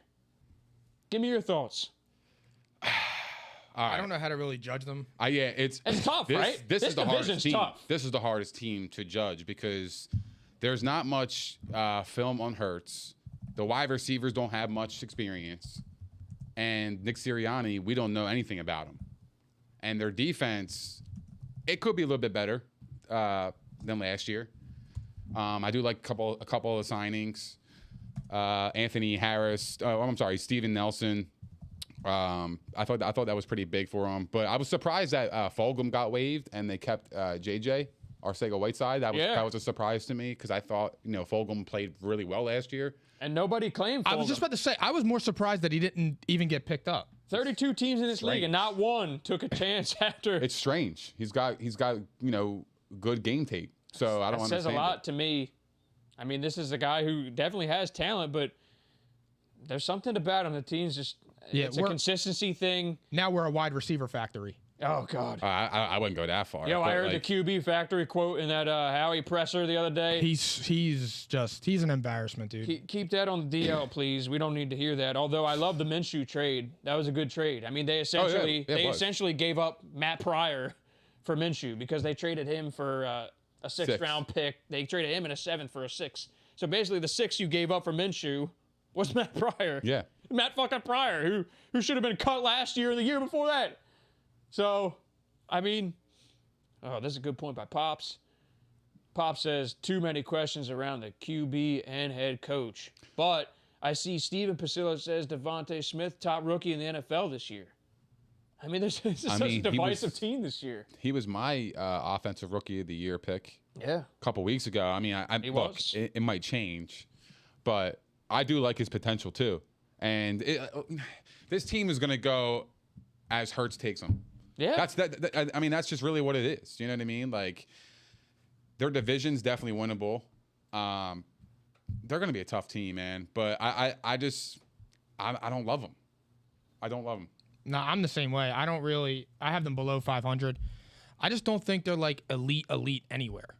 They're a big unknown as a team. Yeah. Yeah, like I don't know what to say. Like Nick Sirianni. Do I like the head don't coaching know. hire? I don't know anything about them. I'm think guessing he's from smart. last year, Right. but I really don't know. Yeah, I mean, we don't really know. We're kind of going off of what we hear. He seems like he's a smart coach. It seems like the people around the NFL like him. The players seem to be responding well, which is great. And the players seem to be responding well to Jalen Hurts as a leader. He absolutely works his ass off. He's been impressive in preseason and in practice. So we're kind of just going off of what we're told here and what we may believe. It's kind of tough because, like I said, I mean, you guys know this. I thought we needed to keep Carson Wentz. I'm on record saying that. And I'm a Jalen Hurts guy. I actually liked him coming out of the draft. I said this in previous episodes. So it's tough. It's really tough. But I think that like they did make a number of upgrades. Like the Steven Nelson signing, Anthony Harris, Eric Wilson, that trio of signings were big signings. Guys who may not have been known as much, but they're playing at a high level in this league. Anthony Harris could be a guy that leads the league in picks. I mean, Steven Nelson. No shot. I just said could, Nick. That don't mean I believe that shit. No shot, bro. That don't mean I believe The reason why it. the Steelers got rid of him, well, who you talking about, Anthony Harris? Anthony Harris. Oh, okay. Steven Nelson is who I was talking about. A good number two corner. Yeah. Yeah, Anthony Harris is Steven Nelson struggles struggles with getting takeaways. Yeah. So, Oh, okay, yeah. I got you. Yeah. Anthony Harris. Okay. Just to clarify. But like the Yeah. defensive line, though, in position to be one of the best in the league. Offensive line, same thing. This is a team, like, if they're healthy, they can dominate in the trenches. They really can. Like, if it weren't for Washington, they'd have the best D-line in this division. Hands down. They're sack artists, period. Are you worried about their health? No, because I think that they addressed depth. Like, if they didn't have guys behind them that they could plug in and play, I'd be worried. But this offensive line, I don't see any reason to not believe that they'd be top 5. I don't. And Jordan Mailata really answered the biggest question mark last year. Like, do we have a franchise left tackle? I believe he is. He's an athletic specimen, and he actually proved he can play football. He's going to get paid this year. So what's the difference between the Cowboys O-line being historically hurt, but They don't have the Eagles same aren't? depth. The depth is The depth is an issue. Absolutely.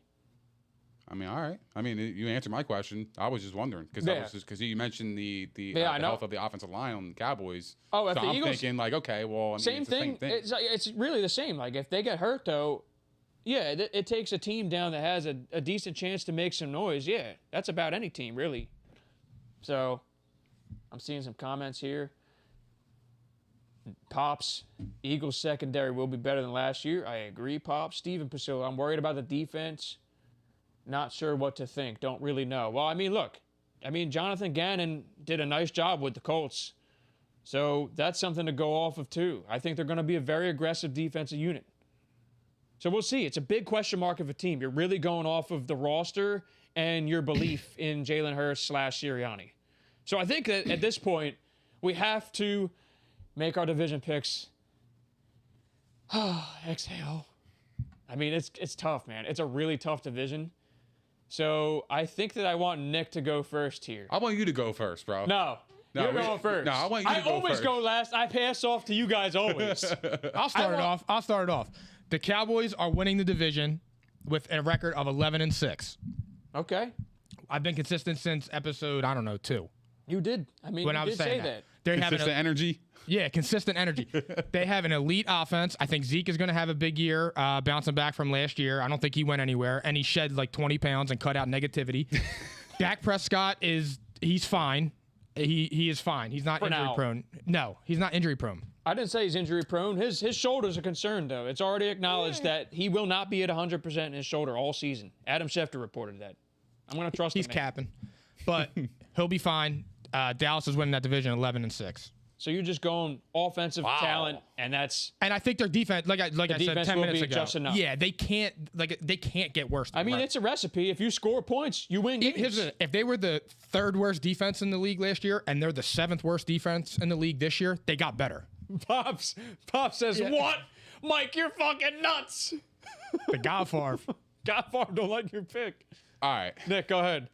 So Oh, and we have the easiest schedule. I Just definitely said we. exactly. Huh? So Dallas? Dallas is the easiest schedule. The schedule out of all the teams, Wait, they really? have the easiest Are you schedule sure? in the NFC East. Yes. All right, I'm a bottom line. I might need to double check that real quick. I'm a bottom line it. Washington is my pick, and here's why.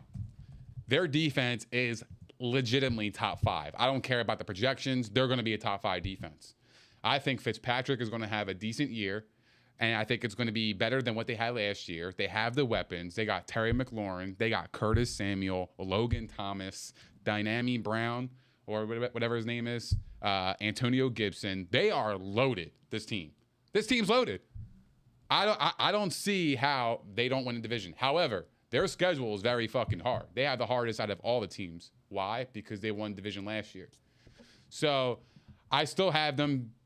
I think it's going to take 10 games to win this division. So I got them going 10-7 and owning the tiebreaker against the Cowboys because I think they're going to beat them twice. I mean, I'll agree with you. I think that the winner of the division is going to win 10 games. 10 games. Yeah. 10-7. But who is the question? Washington. I just told you. And thank you. I mean, Dallas, I told you. I mean, so you're Fuck you thinking, mean. hey, defense win the division. Mike's thinking, offense. Mike, the Eagles have an easier schedule than Dallas, but they both have easy schedules. Opponent winning percentage for the Eagles based on last year was 430. Cowboys 452, but they're both like 2 of the easiest schedules in the NFL. Okay. So important point. Like that could very well determine the whole division. I'm going with the Eagles.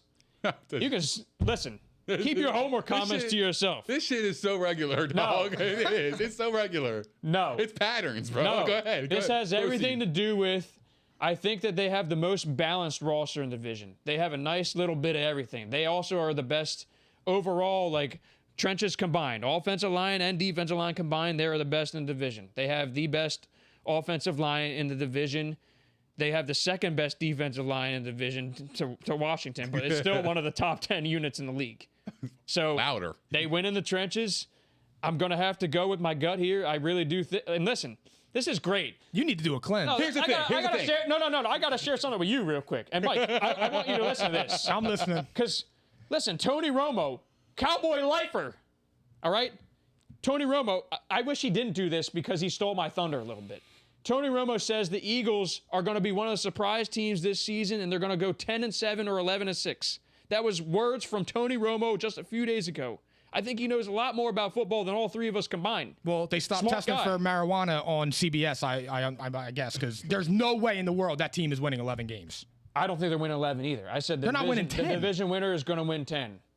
I mean, you're asking them to play slightly over 500 ball. So really, it's coming down to this. Do I think that Jalen Hurts can be a solid game manager? I think he'll be slightly above that. I think he's going to be an above-average quarterback. There's going to be games where he's got a lot of pains. Dallas has the best chance of being the best offense in the division, and Washington's got the clear best defense. But the Eagles are the most balanced team, so I'm going with the Eagles. And I don't think any other team. I think, listen, with the NFC East, there's no other playoff teams besides the division winner in this division. Can we agree on that? They There's got a hard-ass schedule. The Eagles? They got the second easiest schedule in the league. Bro, they got the Falcons, the Niners, the Cowboys, the Chiefs, and the Panthers and the Bucks. I mean, listen. That's fucking loaded. There's some Don't tough look games. at me, motherfucker. I think he shot too. There's some tough games on the schedule. Don't get me wrong. I don't know, man. So my question is, though, you think that they're, as a whole, better than... They are the most balanced roster in the division. I don't even think that's a question, really. They have the most of everything. So you think their offense is better than the I just said Dallas the has Washington's? No. What? Washington's offense? Yeah, I do. Really? I do. What? The Eagles have the best offensive line in the division. They're going to be able to easily run the football. Let's hope they hand it off, though. I don't know if they're going to. This is another thing where I'm blindly trusting. Only position that I'm blindly trusting Nick Sirianni here. The only argument you can make is that the quarterback is maybe better, and we don't even know that. The wide receiving is better in Washington. The running back is better in Washington. I Is he guess. I though? mean, you can maybe. I mean, argue the that. running back. I would say does more. Miles Sanders is a better player, but he's not going to get the same opportunity. This isn't fantasy. I'm talking about reality here, brother. I mean, that's it. This ain't fantasy. Dude, there is no way. Washington has better receivers, yes. But that's also a question mark. And It's is Hurts I'm better blindly- than Fitzmagic? I'm blindly trusting that Devontae Smith's the real deal. And is Hurts better than Fitzmagic? Well, I think listen, like I said, I didn't say he's going to be an elite quarterback. I think he might be an elite fantasy option, but I think he'll be an above-average quarterback. I'm trusting what I've seen so far. I think that he'll grow in some areas, but I think he's going to have a lot of bad games too. Like I said, slightly over 500, 10-7 isn't like, hey, you had a fucking amazing season. You did just enough to win the NFC East. That's it. I mean, I just think that the roster's the most balanced. That's it. If I go by skill position players, though, I think Washington has a better running back. They have better don't. wide receivers. What? Miles Sanders is a better talent than Antonio Gibson. But he don't you're get the ball. You're a known Miles Sanders hater. I don't like Miles Sanders. Exactly. Because he doesn't Yeah, get so the what? ball. But Miles Sanders is a better player. I don't see They're that. very close, though. They're very close. Like, it's something like that's like a toss-up right there. Wide receiver, Washington's better. Okay, so then you have tight end, Eagles are better. Then you have a toss-up at running back, toss-up at quarterback. Potentially, yes. I like the upside, though. I really do. I think that it comes down to, like I said, I would take Gibson over Miles games. Sanders. No cap. That's So would okay. I. That's okay. But listen, that's like at least something that can be argued. Yeah. It comes down to the trenches. That's what it is for me.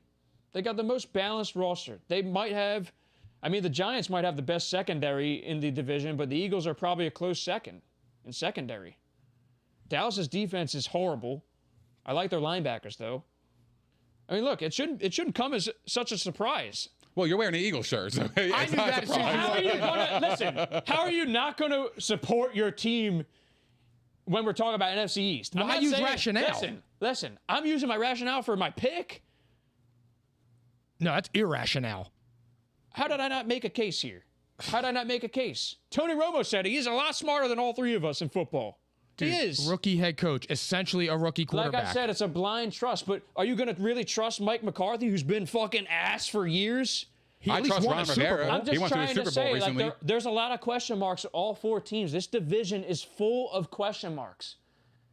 Anyone can win this division. But Washington has the best head coach. Maybe. Who's better?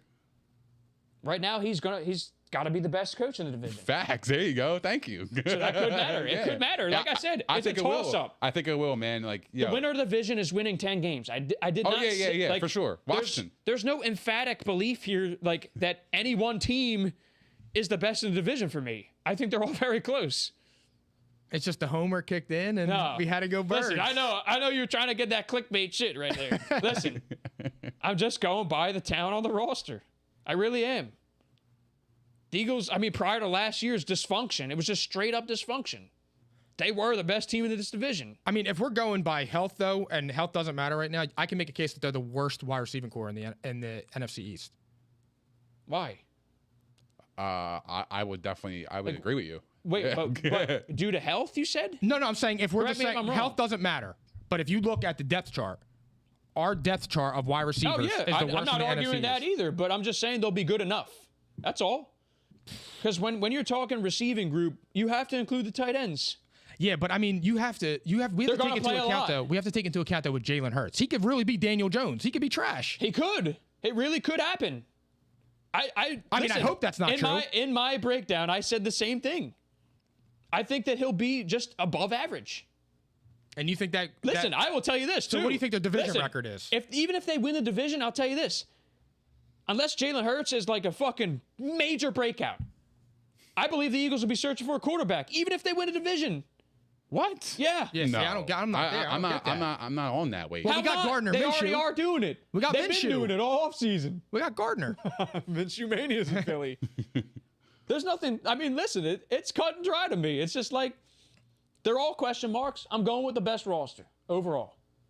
I don't know if they have the best roster though, Mike. How not? I love Washington's roster. Well, that's good. They're Super Bowl ready, man. They could be. If the offensive line's good, they could. So wait, if that's their only question mark, Ryan out of that whole Fitzpatrick team, is the question mark. potentially, And I like him. if his line can block for him, look out. I like him. I'm telling you. I'm with you on that. That defense is very stout. If they could put up 24 That points, they are defense going to could be the best in the league. That's how my good they point. are.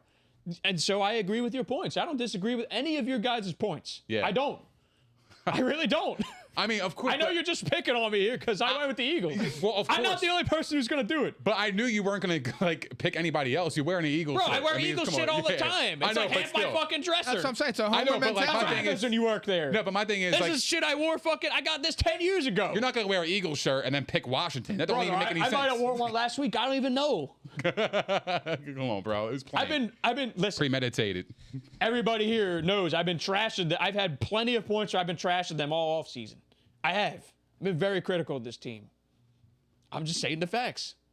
But they Our have the best reputation roster in the is NFC East. They might. You fucking shot out, dog. Listen. Okay. I made my case. I stand by I it. love you, dude. And that carried on way longer than it should have, by the way. It's all good. Carry on. So I think what we need to do here is we need to get to Thursday Night Football. Phil, give me a little something here, all right? Oh, a little Monday Night theme.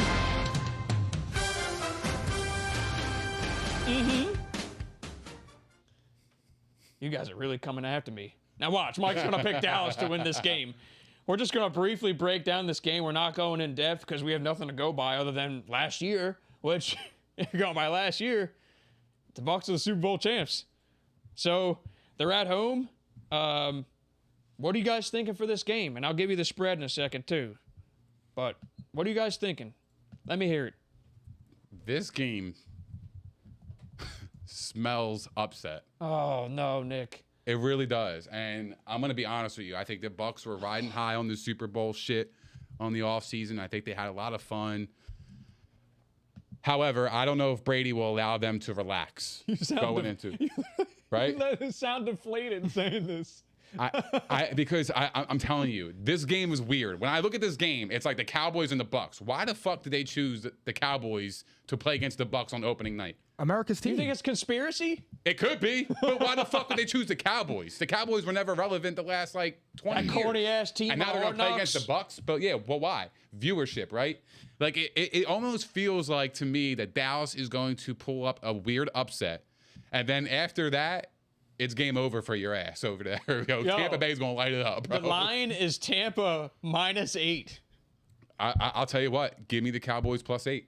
So you like that bet, but is that are the Cowboys going to be your pick for the game, or do you want to wait a few minutes till we all get a chance to speak? Yeah, let's. But you like the spread? I like. for the Yeah, I'll Cowboys. take Dallas +8 all day. Me too. I got Dallas with the points, but the Bucs win that game. So I mean, I don't know if I want to bet on this game. Take For your the- I fingers mean- out of your ass, Nick. That's your father speaking to you. Here you go, David Pasillo. Dallas gets blown out. I hope they're right, but it's just like when I look at this game, I'm like, something is weird about this game. Yo, We got hard knocks. Nick, can I use some of the logic that you've been using like all off season with the Bucs? I think they're going to come out firing on all cylinders. I really do. So I think they're coming out, and I think they're going to fucking wipe the floors with them at home I think it's going to be on much closer national than people TV. think. I do. I think it's going to be closer than people think. Honestly, I do. Dallas might put up some points in garbage time. I like Dallas +8. I really do. I think they're going to be. I can they're gonna be see that competitive. being fair. Like they'll cover on the back end or something. I think the Bucs are going to be leading by 2 scores the whole game. Really. Yeah, I do. I think they're going to punch them in the mouth. Now, is that the Eagles fan talking or? Bro, now this is so. Listen, now you're going to do this all season. Let me tell you I something. don't know all right? yet. I just figured this Let out. me in my head. silence your ass right now, okay? You guys sit here and that photo. silence your Get that ass photo. right now. It's fucking crazy. And listen, He had enough. I really am. I'm not going to tolerate that shit. Not even week 1. All right? We're sitting here. Listen, I've been listening to you two fucking milking Tampa's balls for weeks. God. And I've been right there with you for It's the most week, part. bam, it's week 1. I'm I allowed to know. pick an upset. Yo, I actually like the bet. I feel like something is brewing. That's all I could say. I know, but I'm It just saying, feels like, weird to me. When I I've look been at this hearing, game, it's like, weird. stomach. It's I've been weird to hearing me. for This weeks, game like, is weird, man. Tampa's gonna come out on fire this year, and I'm right there with you. So I'm gonna pick them to fucking wipe the floors. That's an inferior team they're facing. They're inferior. They really are. Tampa's you're gonna be fucking wiping the floors with them. It wouldn't shock me if that happened. I'm just to not be making honest that with I'm bet. being honest with you guys. I'm not making Watch that the bet. fuck out. Yo, I'm being dead And ass guess serious. what? I'm gonna use this too. There's no way Tom Brady's letting them lose that game opening the season. No way. fucking way. No On way, national bro. TV, they're Come on. opening the season. He's also finished 0-1 before, and then he's went on the run and won the Super Bowl. So I'm not this has disputing happened that either. before. This has happened. This is also Dak's first game in a minute. So there's going to be some rust there, too. I think but he's going to his throw a couple teammates could picks in this game. His teammates could actually play harder for him because of that. I think good Dallas angle. is going to be ready to play, man. Don't sleep on them. I'm taking them +8, and they actually might win the game. I think it's a bad matchup for them to start the season. I really do.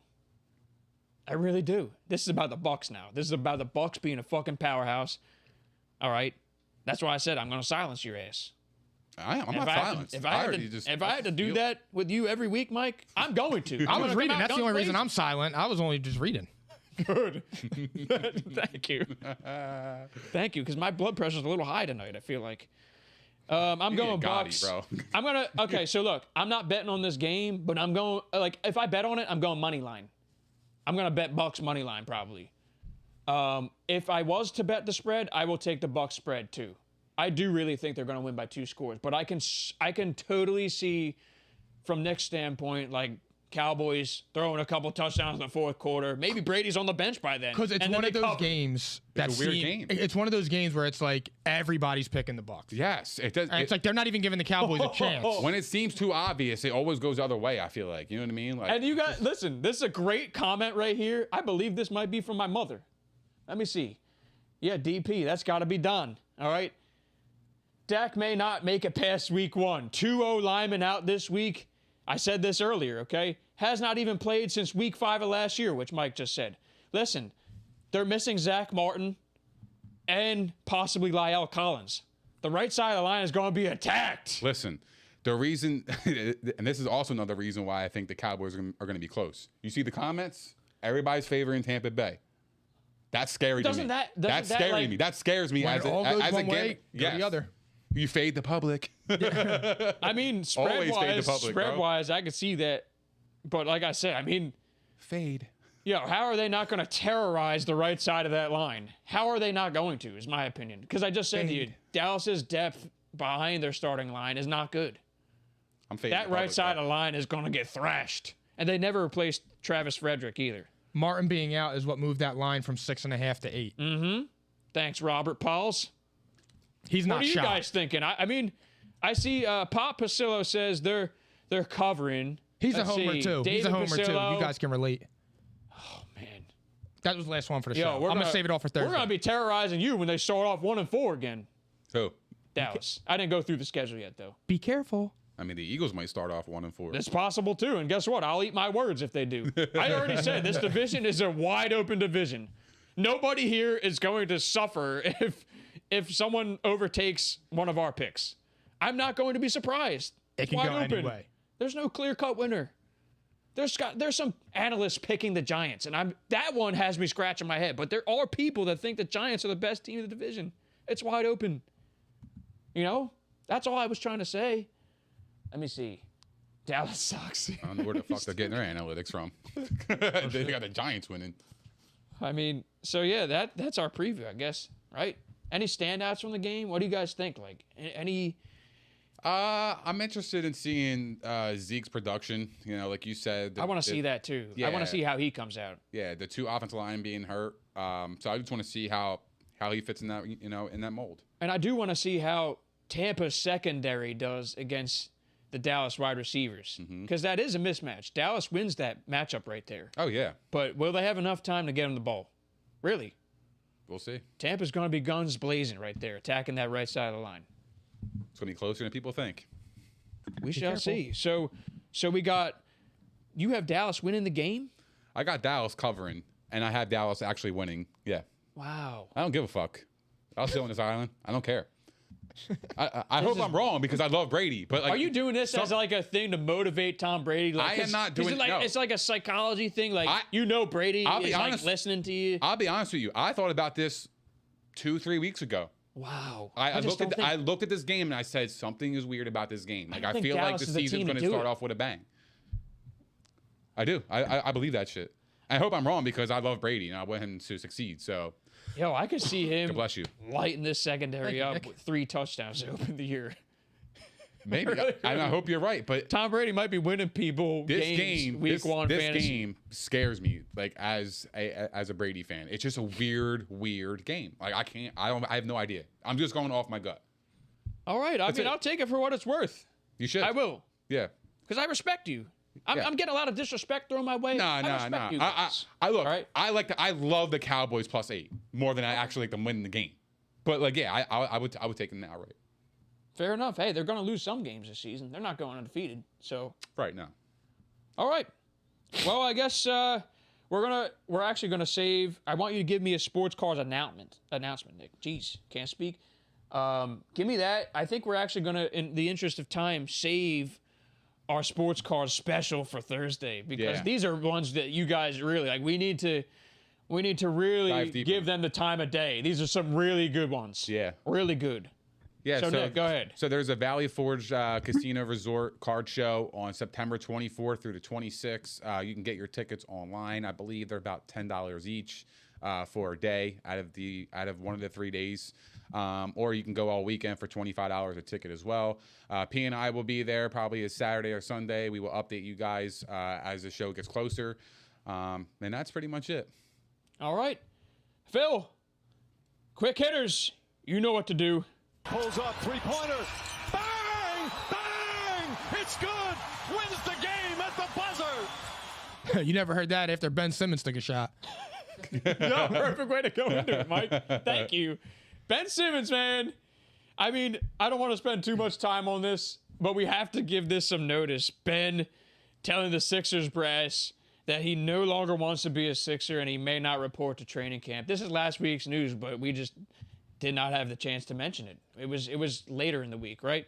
So, and then there's a Western executive saying he wants to play on any of the 3 California teams. And I guess secondly, I'll point out that Joel Embiid, once his name was thrown into this thing, I forget what it was. Somebody was, what brought him in? I forget right now. They said So heated about the fucking NFC East. Now my memory's shot. they're just basically saying that he doesn't want to play with Ben Simmons. Oh, you know and what? I think it's I remember now. It was like they said the Simmons Embiid rift is escalating. Yeah. And Embiid had to clear his name, and Embiid went out and actually supported Ben, went out on a limb to support Ben, but also he made some interesting comments at the end. It was a backhanded support. He made an interesting comment at the end. He really did. So, like, what are you guys feeling about this? Like, I say Ben Simmons is a hand job, and they should not play him. They should sit him. They don't even try to trade him no more. He's going to forfeit all his game checks, put him on the bench, and don't play him. Let him forfeit all his money. I don't think he's going to do that, honestly. Him and Rich Paul said that they're prepared to start losing money. Okay. So that's fine. Losing money. Sit down on the bench. I'm just going to sit by water then. Yep. Sit down on the bench and just watch it. I'm with him on that too. Just, let him sit down and then just trade him to somebody, and let him ride over there. Now, real fast, Vin the Insider. I would say put him. I'm going after Dame, so I'm putting his ass in Portland and just let him go. Like I'm in the same boat. Like They have to. Listen, I'm not giving him up still, no matter what. If he wants to sit his ass out, I'm not giving him up unless the right deal comes along, because this is the future of the 76ers that we're talking about. And I'm not going to just accept pennies on the dollars because he just said, I'm not going to show up for a few games and whatnot. I'm not going for that shit. Okay, so what do you do if you're the Sixers? If he's coming in the season, he's not playing, and all we have is Embiid and Harris. I think he's only going to be able to hold out for so long before those dollar signs start smacking him in the ears. Maybe. I really do. He might actually sit out. He don't care. Like, this is a guy who lives a pretty lavish life, I would say, right? Yeah, but they're not ready to lose that much money. He's made a lot of money already, though. They might lose like $1.5 million, right? They said like 1.3 mil if he skips training camp. They're not going to continue into the season too long. Like, maybe I can't see it lasting more than 10 games before he returns. I really can't. And at that point, I would put him on the bench. I would too. I'm sending a message. Get back in game shape. His value will probably go up. Who knows? Because you can't see him do fuck. You can't see him do fuck shit. Can't do fuck shit. Yeah, like pass up dunks and shit like that. That is real fuck Or shit. shoot free throws. I wonder if Embiid's comments motivate him a little bit now. I mean, I don't know. No, I don't. We keep seeing the videos come out. We're like, damn, like the jumper looks great. Just shoot it in the game. Nah, I'm not buying it, man. I told you guys. Shoot it in the game. He's playing against 9'5" guys that are as tall as me. No, of but course he's gonna make those that jumpers. One NBA run, you saw that. They had everybody in that NBA run. They had everybody. Yeah, Jamal Crawford, Jameer Nelson. No. Adam Sandler. No, they had guys like it was I would like take Adam Sandler over Not Ben that Simmons. I forgot about old Adam. He was pooping, bro. It was the one with like it had De'Aaron Fox in it. I mean, they had a number of star players, and this is a couple weeks back because there's been so many videos since that I don't remember the fucking players in it. But anyway, that's the Sixers. All right, the Philadelphia Flyers, another fucking move. Like we're sitting here dumbfounded at this point. How they keep spending this money. Joel Farabee, 6-year, $30 million extension. He was an RFA next year. 20 goals for the Flyers last season. Good move, right, guys? I think so. Yeah, no brainer. I mean, core piece of the future. Yep. So how did they have this money? I don't know. Stay tuned on a move. We'll see. They better sell some more cheesesteaks at the stadium. I kind of want to hold the top 100 thing one more time. You know? I kind of do. Hold it. Might be the way to open Thursday's show. Yes. Yeah, hold Might that. be a way to open it. That's going to be a minute. We're holding on there. We've been holding on that one. Stay tuned for NFL Top 100. One thing to motivate Look me in Brady the eyes, before Junior. the game. Since we start at 8, we'll be talking before the game. We're going to motivate him. How about that? All right? Save that. Vikings, they make a trade for the Jets tight end Chris Herndon, who was seen to have some upside. Obviously, I would say that's a bad sign for Irv Smith. He's likely out for the year. So, fantasy spin. Do you guys see Chris Herndon maybe being a possible, I don't know, top 15 tight end option? No. No? Straight up, no. He can't stay healthy. Yeah, you had enough with that whole Chris He Herndon can't hype stay train. healthy. He cannot stay healthy. I mean, I'm I had enough of that too. I'm cool on him. But he does have talent. I don't think he'll stay healthy No. either. Mike, same boat. I don't really have none of this. I have no interest in him. Yeah. He was a Jet. We shouldn't speak about him. Other than that, I mean, we got some pup list players we're going to mention real quick. New Orleans. They put Michael Thomas on the pup list as expected. All right. He's going to miss the first 6 games of the season. You got David Bakhtiari, pup list for the Packers. That was something I mentioned when we had the Packer preview. Packers all-pro left tackle. All right. We have Stephon Gilmore, possible trade candidate of the Patriots, pup list, missing 6 games of the season. That's a supposedly good defense. We'll see. Okay. That's a big loss. These are really big losses for each of the respective that's a really teams. big loss. Yeah, I agree with you. I mean, in New Orleans too. They're not even playing at home. New Orleans. I mean, prayers up for New Orleans. Yeah, absolutely. Another hurricane. Devastating, man. So they're playing their first game in Jacksonville against the Packers. What a shame, because that's a big time home field advantage they would have loved to have against the Pack. Couple shout outs though. Robbie Ray, this is something that was fascinating to me. No one even knows who the guy is unless you're in baseball circles. He set the MLB record for most Ks in his first 1,000 innings with 1,241 Ks, the Blue Jays starter. Okay, that was fucking nuts, right, guys? Yeah. And then lastly, this is how we're going to close the show. Cristiano Ronaldo, we did not mention this previously. Just an unbelievable, another crazy transfer. The 2 best players of all time, arguably, with Messi and Ronaldo transferring in the same offseason. He goes back to where he started in Manchester United. He's debuting September 11th. That's this week, guys. He's going to be playing this week. I only want to point this out, though, obviously for the greatness, and this is Nick's goat, right? I wanted to point this out, though, for social media purpose. Guys, the announcement of him coming back, like there's so much hype going on here. I want to mention this. There's so much hype because his return to Man U are the most liked posts on Twitter and Instagram ever by a sports team in 24 hours. Instagram, 12.4 million likes and 1.9 million Twitter likes. Like, crazy buzz here, and he's still like playing high-level ball. I can't believe he went back home. He was possibly joining Man City. So it's fucking crazy. I mean, I can't wait to see how it goes. Home is where the heart is. I can't wait to see it, man.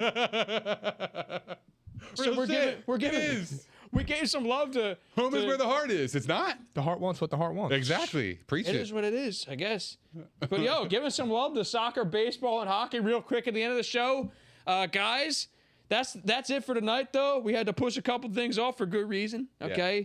Stay tuned for sports cards. I mean, it was worthy of pushing off. Yeah. We had to tease them a little bit because these are good ones. They're very good. And then we got the top 100 thing to maybe open the show. I don't know. Right before the game starts. And then we're going to start to preview week 1 a little bit next show. Yep. And we're going through our playoff brackets. Who's going to win the Super Bowl? Who's winning the awards? We're doing all that next show. Show dynamic changed a little bit after that. Get hyped, guys. The NFL's here. Let's go. Let's go, baby. Thursday night. We got fucking 3 more days. Let's fucking Three go. more days. Thursday night. I'm hyped. It's crazy. It's here. I can't wait. There's no more football I this can't believe it. I Sundays can't believe it's here. until fucking late February. It's here, guys. Crazy. We made it. So that's our show. Reminder, live stream Thursday night, 8 p.m. Be here with us before the TNF game, before the Cowboys get their asses kicked on national TV. Cat. And Nick, I'm going to hand it off to you now. It's time. It's time. Go ahead, Nick. Thank you guys for hanging out with us. Please don't forget to like, subscribe, and hit the notification bell. Also, give us a follow on Instagram, Twitter, and Facebook. And we'll see you guys Thursday night at P&I.